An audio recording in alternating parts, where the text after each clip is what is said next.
Bismillahirrahmanirrahim. Assalamualaikum warahmatullahi wabarakatuh. Selamat pagi menjelang siang Anda semuanya. Baiklah, pada kesempatan kali ini kita masih dipertemukan oleh Allah Subhanahu wa taala dalam proses belajar mengajar dalam mata pelajaran sejarah peminatan. Baiklah Anda semuanya, pada kesempatan kali ini kita akan melanjutkan materi kita, yaitu tentang kerajaan Hindu dan Buddha dan kerajaan Islam. Yang pertama adalah kerajaan Hindu Buddha. Di dalam materi ini Bapak akan menjelaskan 3 kerajaan Hindu Buddha. Yang pertama adalah kerajaan Kutai. Kerajaan Kutai merupakan kerajaan Hindu yang pertama kali berdiri di Indonesia setelah berkembangnya pengaruh dari India. Hal ini berdasarkan prasasti Yupa yang ditemukan di daerah di Kutai sejak tahun 400 Masehi di Kalimantan Timur.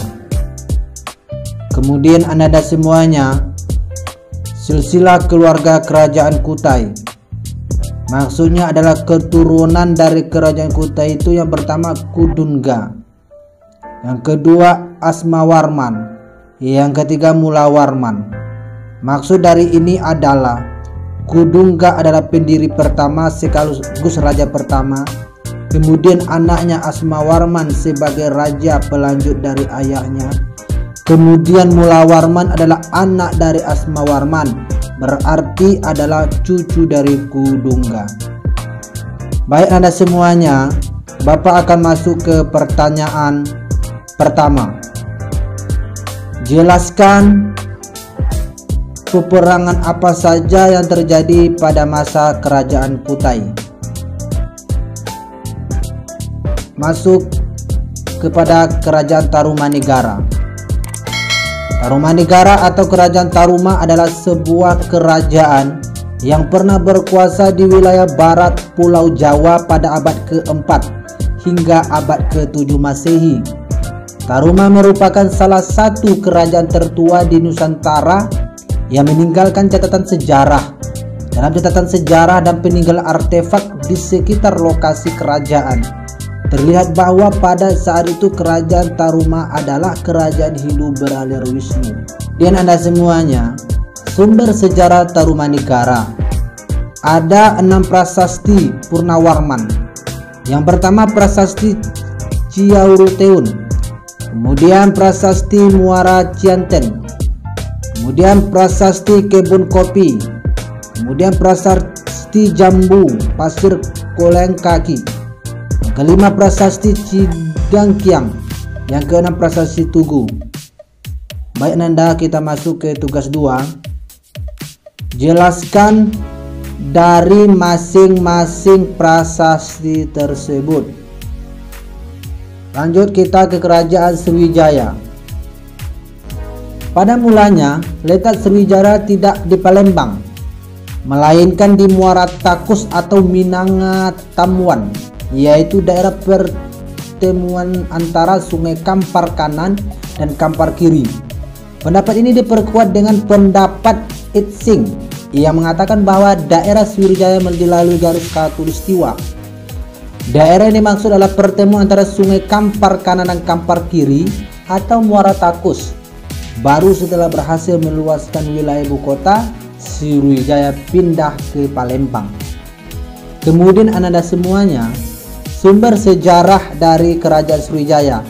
Yang pertama sumber berita Cina. Dari sumber berita Cina ini ada yang kedua sumber tertulis 5 prasasti. Ada prasasti Kedukan Bukit, ada prasasti Tulang Tuo, ada yang ketiga prasasti Telaga Batu, kemudian ada prasasti Kota Kapur, yang kelima ada prasasti Karangbirahi. Baik Anda semuanya, masuk ke pertanyaan. Jelaskan apa isi dari sumber berita Cina tersebut. Baik Anda semuanya, masuk kita kerajaan Islam, Kerajaan Perlak. Beberapa ahli menyatakan bahwa Perlak merupakan kerajaan Islam di Indonesia. Kerajaan Perlak didirikan oleh Sultan Alauddin Syed Maulana Abdul Aziz Shah pada 840 Masehi. Ia menganut aliran Syiah yang dibawa pedagang Gujarat, Arab dan Persia. Adapun aliran Sunni berkembang di kerajaan Perlak pada masa pemerintahan Sultan Alauddin Syed Maulana Abbas Shah. Pada masa itu golongan Syiah dan Sunni hidup berdampingan secara damai di Perlak. Berdasarkan peta di samping, dapat diketahui bahwa perekonomian Perlak bergantung pada perdagangan di pesisir utara Sumatera. Baik Anda semuanya, masuk ke tugas 4. Jelaskan apa saja perdagangan yang ada pada masa kerajaan Perlak. Selanjutnya, Kerajaan Samudra Pasai. Marah Silu atau Malik As-Saleh merupakan pendiri Kerajaan Samudra Pasai. Ia memerintah Samudra Pasai pada 1285 sampai 1297. Pada masa pemerintahannya, Sultan Malik As-Saleh berusaha menjadikan Samudra Pasai sebagai pusat perdagangan dan agama Islam di Sumatera bagian utara. Setelah Sultan Malik As-Saleh wafat, Kerajaan Samudra Pasai dipimpin oleh Sultan Muhammad Malik Az-Zahir. Ia memerintah Samudra Pasai pada 1297 sampai 1326. Pada masa pemerintahannya, Kerajaan Perlak bersatu dengan Kerajaan Samudra Pasai. Letak Samudra Pasai yang strategis di tepi Selat Malaka memungkinkan Kerajaan Samudra Pasai mengembangkan perekonomian berbasis perdagangan laut. Baik Anda semuanya, masuk ke tugas 5. Jelaskan bagaimana keadaan sosial budaya pada masa Kerajaan Samudra Pasai. Baik, masuk ke kerajaan selanjutnya. Kerajaan Aceh Darussalam. Ada 3 kehidupan yang Bapak jelaskan pada kerajaan ini. Pertama, kehidupan politik. Mencapai masa keemasan pada masa pemerintahan Sultan Iskandar Muda. Selama memerintah, Sultan Iskandar Muda selalu berseteru dengan Portugis. Selanjutnya, kehidupan ekonomi. Lada merupakan komoditas perdagangan utama dari Aceh. Kekayaan kerajaan diperoleh dari aktivitas monopoli perdagangan lada di Selat Melaka. Kemudian kehidupan sosial. Kehidupan masyarakat Aceh diatur berdasarkan hukum dan syariat Islam.